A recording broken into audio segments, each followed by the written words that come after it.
That leads to our fourth question. What would that actually look like for Sarah? What would a shared department look like? Here's the first thing that needs to happen. Sarah does not need to hire 8 people. She needs to buy access to the people she needs. And so let's make that simple. I'll give you an example. You don't own a power plant, but when you flip a switch, the light comes on. That's because you use a shared system. The system has trained people. It has backup equipment.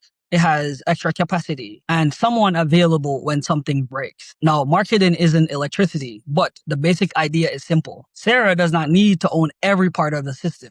She needs to know the system will work when she needs it. Continuing with that analogy, your power bill pays for 2 things. First, the system being ready, and second, the power you actually use. And so this idea works here as well. Sarah pays for the team to be ready. That includes the people, the tools, the planning, the backup, and the management. Then she pays for a set amount of the team's time. It's 2 simple ideas, ready and used. We already buy other services this way.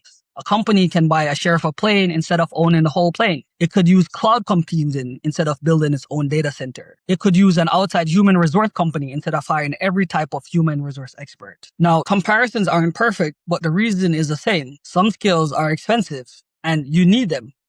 You just don't need every one of them full time. So now we can name the problem and the solution. Sarah rents part of a complete media department instead of hiring the whole department herself. The same team comes back each month. They help with planning, making, publishing, press, and reporting. The industry calls it fractional. A fraction of the team, a fraction of the cost, with a complete system behind it. To get there, most companies move through 4 stages. At first, the owner does the marketing. Then the company hires a person and buys a few outside services. That is where Sarah is now. The next step is a shared access to a larger department. And later, if the company becomes big enough, it can hire the whole team itself. Sarah does not need the final step yet. She needs the right next step. And what would that get Sarah? Sarah could keep Maya, and that's important. Maya understands the company. She knows the people. She knows the customers. Well, what changes is that Maya no longer has to do everything alone. She has video people, social people, press people, design people,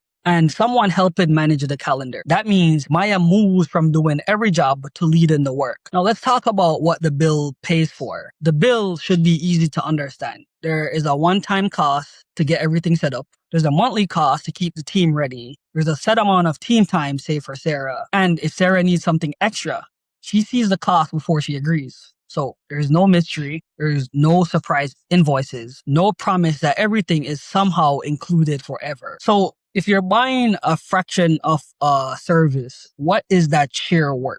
Well, first let's talk about what is a share. A share is a set number of work hours across the team with Sarah's name on them. In this example, that number is 50 hours a month. Not 50 hours from one person, 50 hours from the right people. Maybe one month needs more video, another month needs more writing, another month needs fresh support. Sarah is not buying one employee, she's buying access to the team. And there has to be a real limit. In this example, if 13 companies can be served properly, the provider cannot quietly add a 14 and hope nobody notices. So there are different sizes. Not every company needs the same amount of help. One company may need support on one main channel. Another may need social media, video reporting, and planning every month. A larger company may need campaigns, events, press, and faster services. The prices should match how much of the team the company is using. That is much easier to understand than one giant promise called full service. So the same money, but better jobs. So now we can return to Sarah's budget.